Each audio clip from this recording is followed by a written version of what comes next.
राजधानी दिल्ली में एक बड़ी प्रॉपर्टी डील होने जा रही है।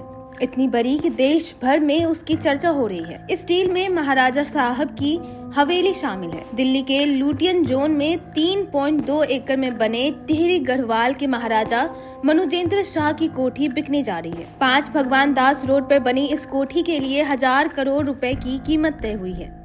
जितनी चर्चा इस कोठी की हो रही है, उतनी ही चर्चा इस कोठी के खरीदार की भी हो रही है। दरअसल इसे खरीदने वाले शख्स ने हाल ही में पूर्व प्रधानमंत्री जवाहरलाल नेहरू के पहले आधिकारिक आवास को 1100 करोड़ रुपए में खरीदा था। महाराजा मनुजेंद्र शाह के दिल्ली वाले आलीशान बंगले को खरीदने वाला दिल्ली के फूड बिजनेस सेक्टर से जुड़े हैं।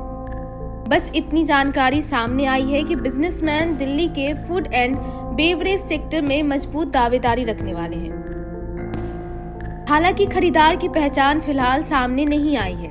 बस ये जानकारी फिलहाल सामने आई है कि दिल्ली के जिस बिजनेसमैन ने नेहरू का पहला आधिकारिक आवास खरीदा था, वही इस बंगले को भी खरीद रहे हैं। बायर्स पहले से ही दिल्ली के लुटियन जोन में रहते हैं और महाराजा की ये प्रॉपर्टी को खरीदने के फाइनल स्टेज में है।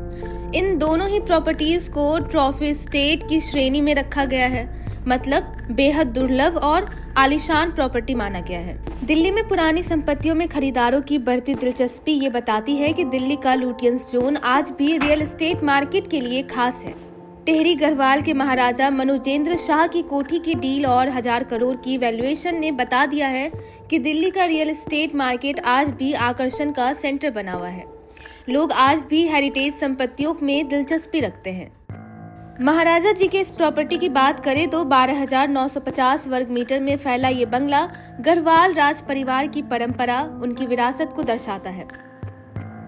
टिहरी गढ़वाल के महाराज मनुजेंद्र शाह टिहरी गढ़वाल राजघराने के 7वें राजा हैं। 1948 में उनका जन्म हुआ और 7 जनवरी 2007 में उन्हें टिहरी गढ़वाल का राजा घोषित किया गया।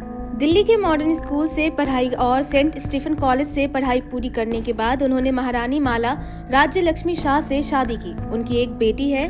महाराज के पास ऐसी कई संपत्तियां हैं, वो इस बंगले को बेच रहे हैं क्योंकि राज परिवारों के पास पुरानी संपत्तियों की देखभाल की जिम्मेदारी होती है। वो इसे बेच रहे हैं क्योंकि उस प्रॉपर्टी की देखभाल करना उनके लिए मुश्किल हो रहा है। News report इंडिया.com।